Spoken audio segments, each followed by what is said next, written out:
एक ऐसी स्थिति की कल्पना करते हैं जहां किसी इंसान के इस दुनिया में जन्म लेने का इकलौता मकसद सिर्फ और सिर्फ धोखा खाना है। आहा, सुनकर किसी सस्पेंस थ्रिलर फिल्म की कहानी जैसा लगता है ना। बिल्कुल, कोई फिल्म नहीं, बल्कि नंदिकेश्वर ऋषि के प्राचीन नाड़ी ज्योतिष का एक बहुत ही डरावना और कड़वा सच है ये। सही बात है। जब मैंने एस.एन. पांडे के इन नोट्स को पहली बार पढ़ा तो सच कहूं मेरा दिमाग पूरी तरह से घूम गया। हम अक्सर सोचते हैं कि हमारी किस्मत हमारे कर्मों से बनती है। हाँ, आमतौर पर यही माना जाता है। लेकिन यहाँ एक ऐसा प्राचीन ढांचा मौजूद है जो कह रहा है कि कुछ लोगों की पूरी जिंदगी की स्क्रिप्ट ही विश्वासघात के इर्द गिर्द लिखी गई है। और इससे भी ज्यादा दिलचस्प बात यह है कि ये सिर्फ एक दार्शनिक विचार नहीं है। मतलब ऐसा नहीं है कि किसी ने हवा में कोई बात कह दी हो। नाड़ी ज्योतिष के इन ग्रंथों में बाकायदा एक पूरा सिस्टम, या यूं कहें कि एक पूरा ब्लूप्रिंट दिया गया है, जिसे कपट योग कहा जाता है, राइट? बिल्कुल बिल्कुल। कपट योग या चीटिंग योग प्राचीन विचारकों ने इंसान के मनोविज्ञान, धन के चक्र और धोखे की प्रवृत्तियों को ग्रहों की एक बहुत ही जटिल गणितीय व्यवस्था के साथ जोड़ने का प्रयास किया था। कमाल है। और आज के इस डीप डाइव का हमारा मुख्य मिशन इसी उलझन को सुलझाना है। हाँ बिल्कुल। हम ये समझने की कोशिश करेंगे कि कैसे सिर्फ दो ग्रह, चंद्रमा और बुध का एक खास तरह का मिलन एक इंसान के जीवन में धोखे की एक ना खत्म होने वाली साइकिल पैदा कर देता है। और ये भी कि ये प्राचीन टेक्स्ट आज के समय में हमारे रिश्तों और संपत्तियों के बारे में क्या कहता है। एकदम सही। तो चलिए इस रहस्यमयी दुनिया में कदम रखते हैं। सबसे पहला और बुनियादी सवाल, ये कपट योग आखिर बनता कैसे है? पांड्या जी के नोट्स बताते हैं कि इसका मुख्य कारण चंद्रमा यानी मून और बुध यानी मर्क्यूरी का कॉम्बिनेशन है। लेकिन ये कॉम्बिनेशन काम कैसे करता है? मतलब क्या ये दोनों ग्रह बस एक साथ आ जाते हैं? देखिए, अगर हम संहिता या नाड़ी ग्रंथों की बात करें तो मून और मर्क्यूरी का ये खेल कई स्तरों पर खेला जाता है। ये सिर्फ इतना नहीं है कि दोनों ग्रह आसमान में एक साथ बैठे हों। अच्छा, तो और कैसे बन सकता है? ये कई तरह से बन सकता है। जैसे दोनों ग्रहों का कुंडली के एक ही घर में होना, या एक दूसरे से 5वें या 9वें घर में होना, या फिर एक दूसरे के बिल्कुल आसपास के घरों में होना। ओके, मतलब दूरी भी एक फैक्टर है। बिल्कुल। एक स्थिति वो भी होती है जब वे एक दूसरे के ठीक सामने यानी 7वें घर में बैठे हों। लेकिन जो सबसे खतरनाक स्थिति मानी गई है वो है इनका एक दूसरे से 9वें घर में होना या फिर परिवर्तन की स्थिति में होना। रुकिए, ये परिवर्तन क्या है? इसे थोड़ा आसान भाषा में समझते हैं। क्या ये ऐसा है कि दो लोग आपस में अपना घर बदल लें? एकदम सटीक। इसे आप ऐसे समझ सकते हैं कि मून मर्क्यूरी के घर का मालिक है और मर्क्यूरी मून के घर का। और दोनों ने तय किया कि चलो हम एक दूसरे के घर में जाकर बैठ जाते हैं। इसे एक्सचेंज या परिवर्तन कहा जाता है। ओह, समझ गया। लेकिन बात सिर्फ घरों को बदलने तक सीमित नहीं है। नोट्स में एक बहुत ही गहरी बात कही गई है। ये जो परिवर्तन है ये सब कॉन्स्टलेशंस के स्तर पर भी हो सकता है। अब ये सब कॉन्स्टलेशंस क्या भला है? मुझे तो ये किसी भूल भुलैया जैसा लग रहा है। इसे एक एनालॉजी से समझते हैं। मान लीजिए घर एक पूरा शहर है। अच्छा। नक्षत्र या कॉन्स्टलेशन उस शहर का एक मोहल्ला है। समझ रही हूँ, मेरा मतलब है समझ रहा हूँ। और सब कॉन्स्टलेशन उस मोहल्ले की एक खास गली का एक खास कमरा है। बाप रे, इतना माइक्रो लेवल पर? हाँ, नाड़ी ज्योतिष कहता है कि जरूरी नहीं कि धोखा हमेशा सामने से दिखे। हो सकता है दोनों ग्रह अलग अलग शहरों में बैठे हों, लेकिन वो अंदर ही अंदर जुड़े हों। उसी खास कमरे वाले स्तर पर एक दूसरे से जुड़े हो सकते हैं।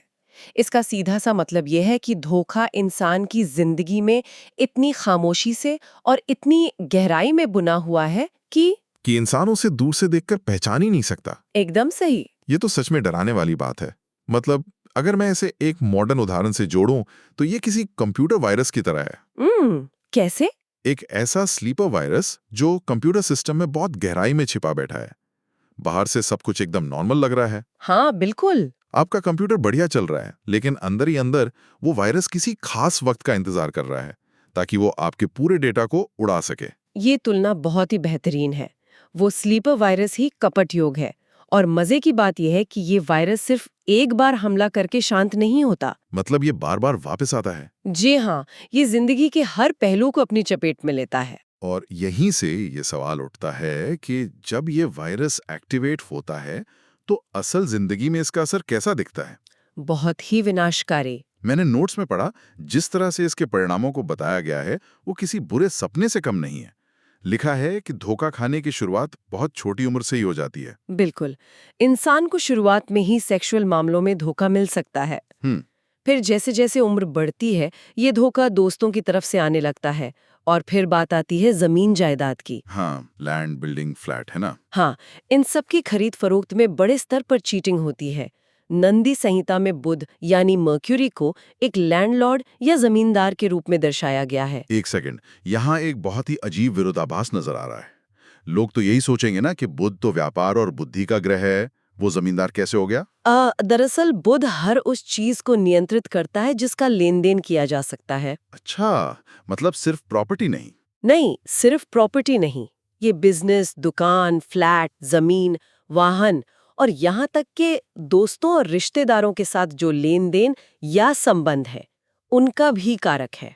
ओहो। जब बुध चंद्रमा के साथ मिलकर इस दूषित कपट योग का निर्माण करता है तो ये सारे लेन देन, ये सारे संबंध एक जाल में तब्दील हो जाते हैं। तो मतलब बुध एक ही समय में दोस्तों, रिश्तेदारों और प्रॉपर्टी सबको कंट्रोल कर रहा है? बिल्कुल।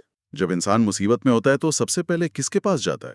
वो अपने दोस्तों के पास जाता है, अपने परिवार के पास जाता है? हाँ, यही होता है। या फिर अपनी जो जमा पूंजी और प्रॉपर्टी है उसे बेचकर अपना गुजारा करता है। लेकिन इस योग के अनुसार धोखा हमेशा अपनों से और सबसे कीमती संपत्ति के माध्यम से ही आ रहा है। यही इस योग की सबसे बड़ी क्रूरता है। ये तो किसी के पूरे सपोर्ट सिस्टम को अंदर से खोखला कर देने वाली बात हुई। हाँ, और प्राचीन विचारकों ने इंसान के सबसे बड़े डर को पहचाना था, अपनों से मिलने वाला धोखा। बाहर वाला धोखा दे तो इंसान संभल जाता है, लेकिन जब अपने ही पीठ में छुरा घोंपे तो इंसान अंदर से टूट जाता है। नोट्स में एक बहुत ही दिल दहला देने वाली स्थिति का जिक्र है। वो बुढ़ापे वाली बात? जी, जीवन के अंतिम पड़ाव में, बुढ़ापे में ये योग इतना हावी हो सकता है कि इंसान के पास भोजन के लिए भी पैसे न बचें। हे भगवान। और सबसे भयानक बात पता है क्या है? उसके अपने ही बच्चे, जिन्हें वो जिंदगी भर पालता पोसता है, उसे उसकी ही बचाई हुई जीवन भर की जमा पूंजी का इस्तेमाल नहीं करने देते। बाप रे, मतलब जिस परिवार के लिए एक इंसान जीवन भर खून पसीना एक कर रहा है, जिसके लिए वो पाई पाई जोड़ रहा है, अंत में वही बच्चे उसे सड़क पर ला रहे हैं। ये सुनकर तो ऐसा लग रहा है जैसे नंदीकेश्वर ऋषि का वो कथन कि इंसान ने जन्म ही धोखा खाने के लिए लिया है, पूरी तरह से सच साबित हो रहा है। ये एक भयंकर निराशाजनक तस्वीर है। ये निराशाजनक जरूर है, लेकिन देखे, प्राचीन टेक्स्ट सिर्फ डराने के लिए नहीं लिखे गए थे। वे प्रवृत्तियों का गहराई से विश्लेषण करते हैं। ये स्थिति हमें दिखाती है कि कैसे भौतिक संपत्ति के प्रति हमारा अंधा मोह और रिश्तों पर हमारा अंधा विश्वास दोनों ही हमारे पतन का कारण बन सकते हैं। बिल्कुल। लेकिन रुकिए, इस पूरी डार्क और डिप्रेसिंग कहानी में एक बहुत बड़ा ट्विस्ट भी है। हाँ, और वो ट्विस्ट बहुतों को हैरान कर देता है। जब मैं इन नोट्स को आगे पढ़ रहा था तो मुझे अपनी आंखों पर यकीन नहीं हुआ। इस भयंकर कपट योग का एक फायदा भी बताया गया है, एक ऐसा एडवांटेज जो इस पूरे खेल को और भी ज्यादा दिमागी कसरत बना देता है। बिल्कुल, और वो फायदा है बेहिसाब दौलत। बेहिसाब दौलत।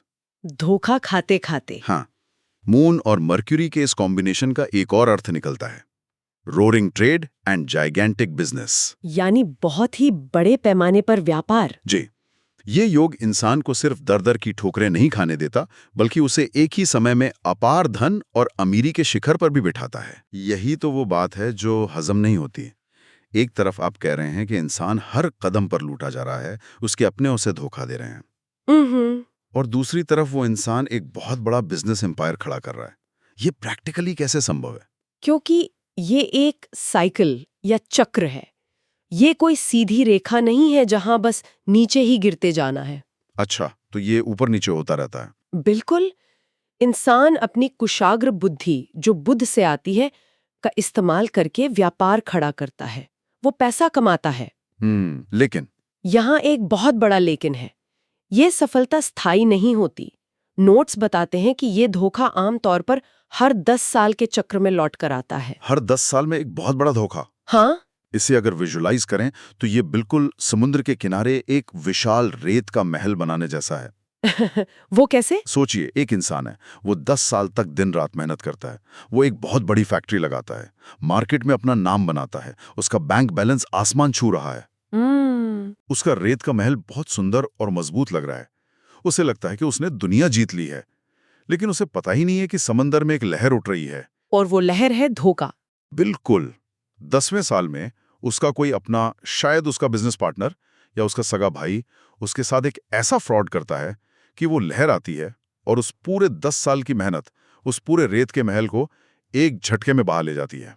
क्या बात है, बहुत ही शानदार एनालॉजी है ये। और उस इंसान की त्रासदी देखिए, वो व्यक्ति गरीब नहीं है।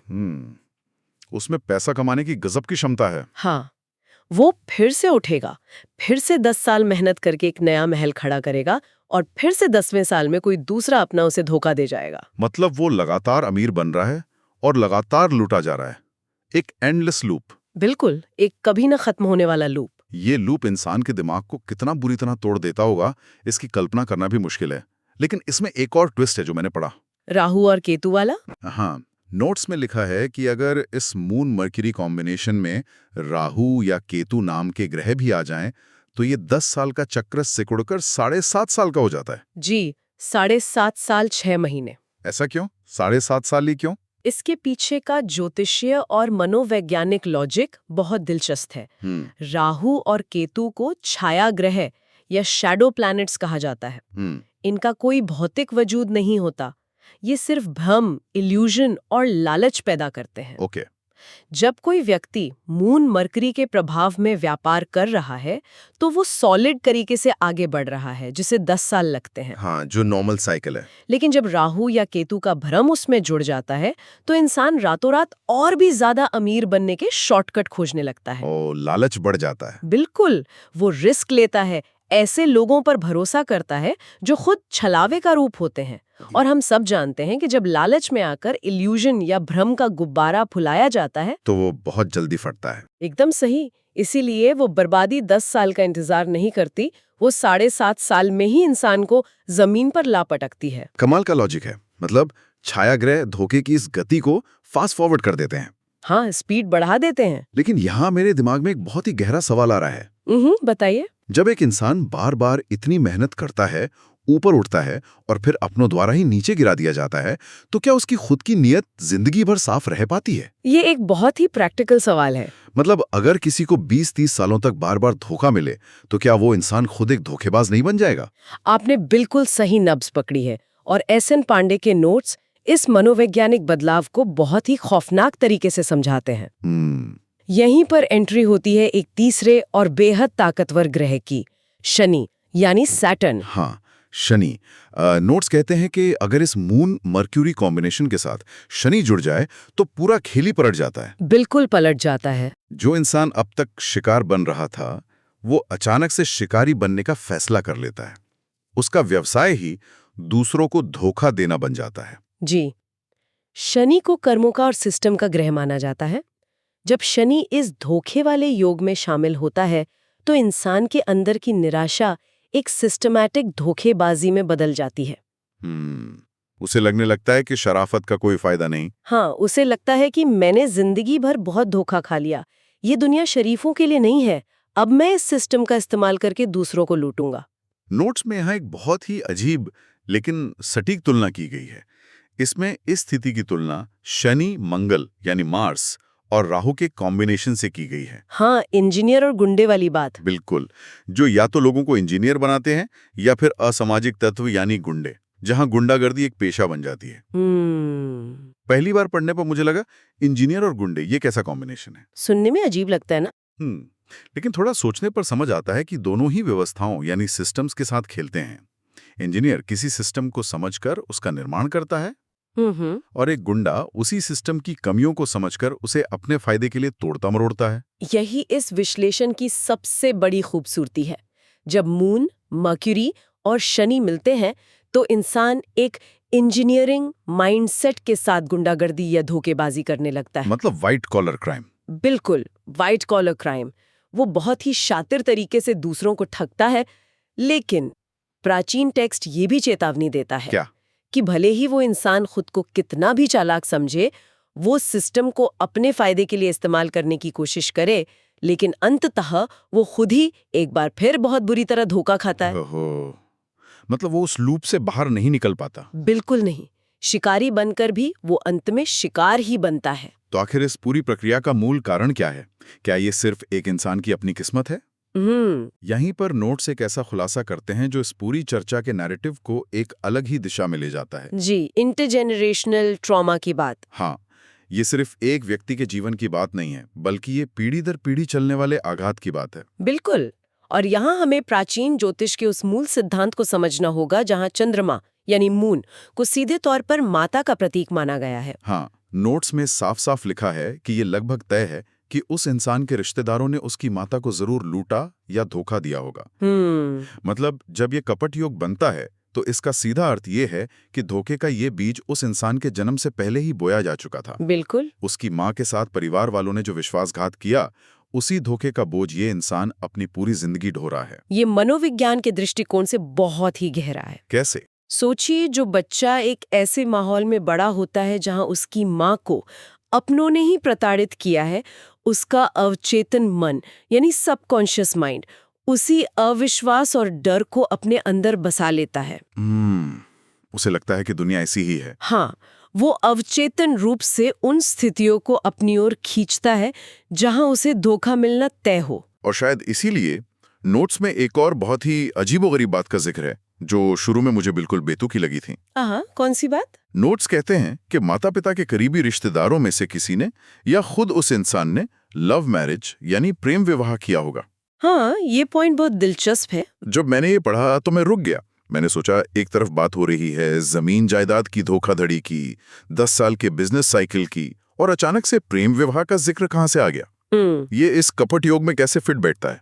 ये सवाल बहुत लाजमी है, लेकिन अगर हम इसे प्राचीन और रूढ़िवादी समाज के नजरिए से देखें तो सारी कड़ियां आपस में जुड़ जाती हैं। अच्छा। हमने अभी बात की कि मून माता का प्रतीक है और ये योग परिवार में भरोसे के टूटने का संकेत देता है। अब सोचिए, आज से सैकड़ों साल पहले एक पारंपरिक समाज में लव मैरिज को क्या माना जाता था? ओह, उसे तो परिवार की नाक कटना माना जाता था। बिल्कुल। माता पिता की इच्छा के खिलाफ जाना, यानी एक तरह से परिवार की स्थापित परंपराओं के साथ किया गया सबसे बड़ा धोखा या विश्वासघात। सही पकड़ा आपने। वो प्रेम विवाह उस रूढ़िवादी व्यवस्था के लिए एक विद्रोह था, एक छलावा था। टेक्स्ट ये कह रहा है कि परिवार के किसी करीबी ने या खुद उस व्यक्ति ने जब वो प्रेम विवाह किया तो उसने उसी धोखे वाली ऊर्जा को सक्रिय कर दिया। उसने परिवार का विश्वास तोड़ा। क्या बात है! तो आप देख रहे हैं कि ये कोई अलग से जोड़ा गया विषय नहीं है, बल्कि ये उसी मूल भावना से जुड़ा है, भरोसे का टूटना, चाहे वो पैसे के मामले में हो या सामाजिक नियमों के मामले में। ये सच में रोंगटे खड़े कर देने वाला लॉजिक है। हाँ, बिल्कुल। जो बात पहले एक रैंडम फैक्ट लग रही थी, वो दरअसल उसी धोखे के इकोसिस्टम का एक अहम हिस्सा है। तो आज के इस बेहद उलझे हुए लेकिन दिलचस्प डीप डाइव को अगर मैं समेटने की कोशिश करूं, तो हमने देखा कि कैसे प्राचीन नाड़ी ज्योतिष मून और मरकरी के एक छोटे से कॉम्बिनेशन से कपट योग की पहचान करता है। जी। ये योग एक तरफ इंसान को असीम व्यापारिक सफलता देता है, तो दूसरी तरफ हर 10 साल या 7.5 साल में उसे अपनों जैसे परिवार और दोस्तों के जरिए एक भयानक धोखे के चक्र में फंसा देता है। और हमने ये भी समझा कि कैसे शनि के प्रभाव में आकर एक लगातार धोखा खाने वाला इंसान खुद एक शातिर शिकारी बनने की कोशिश करता है, लेकिन फिर भी अपनी नियति को बदल नहीं पाता। बिल्कुल नहीं। और सबसे महत्वपूर्ण बात, ये सब सिर्फ एक व्यक्ति की कहानी नहीं है, बल्कि माता के साथ हुए अन्याय और पीढ़ियों से चले आ रहे अविश्वास के दर्द की कहानी है। कोई ज्योतिष में विश्वास रखता हो या ना रखता हो, इससे कोई फर्क नहीं पड़ता। सही बात है। एस.एन. पांडे के ये नोट्स और नंदी संहिता का ये फ्रेमवर्क इस बात का एक अद्भुत सबूत है कि हजारों साल पहले भी इंसान मानव मनोविज्ञान, हमारे लालच और धन व विश्वासघात के इन गहरे पैटर्न्स को कितनी बारीकी से समझ रहा था। बिल्कुल। ये हमें इस बात पर विचार करने का मौका देता है कि हम अपने जीवन में होने वाले चक्रों को कैसे देखते हैं। क्या हम अपने असफलताओं को सिर्फ किस्मत का नाम देकर छोड़ देते हैं, या हम उन पैटर्न्स को पहचानने की कोशिश करते हैं? और यहीं से जन्म लेता है एक ऐसा सवाल जो इन नोट्स को पढ़ने के बाद मेरे दिमाग में लगातार गूंज रहा है। एक सवाल जो मैं आज की इस चर्चा के अंत में छोड़ना चाहूंगा। मान लीजिए किसी इंसान को ये पता चल जाए या वो दिल से ये मान ले कि उसकी किस्मत में हर 10 साल में एक बार धोखा खाना लिखा ही हुआ है। मेरा मतलब है तय है। हाँ। तो क्या उसका ये विश्वास खुद ही एक सेल्फ फुलफिलिंग प्रोफेसी बन जाता है? बहुत ही गहरा सवाल है ये। क्या वो इंसान अपने इस डर की वजह से अनजाने में ही ऐसे धोखेबाजों को अपनी जिंदगी में आकर्षित करने लगता है, या फिर दूसरी तरफ क्या ये भयानक सच उसे इतना सतर्क बना देता है कि वो इस 10 साल के लूप को हमेशा के लिए तोड़ सके? सोचने वाली बात है। ये एक ऐसा विचार है जिस पर हम सबको कभी ना कभी जरूर सोचना चाहिए। आज के डीप डाइव में बस इतना ही।